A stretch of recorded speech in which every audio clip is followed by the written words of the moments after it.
Sí, pero que sea un pericón.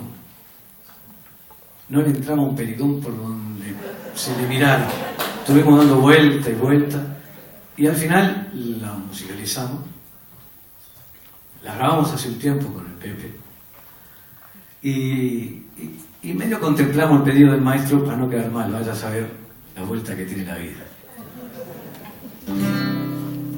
Compadrón, el indio canta con la boca como horqueta y es su medida completa cuando en su guitarra canta. El canto me va saliendo de los últimos rincones. Tanto pobre que se pone la ropa con 1000 remiendos Y sin lujo va viviendo, con más que nada le sobra. Y aunque el silencio le cobra pastoreos a su voz, de balde porque nació para ser la mano de obra.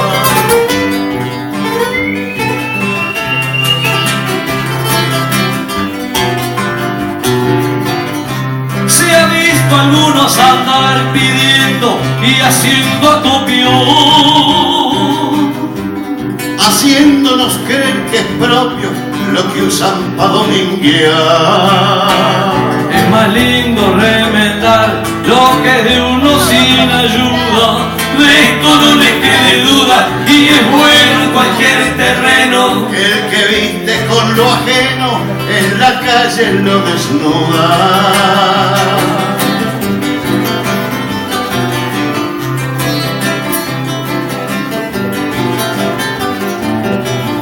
Ocasiones puede el ruido embarullar al cantor. Si al propio canto interior no lo siente hasta dormido. Paisano, soy prevenido, en el ruido no me pialo. Y sin tenerme por malo, con razón a donde cuadre. Puedo mostrarle, compadre, los de afuera son de palo.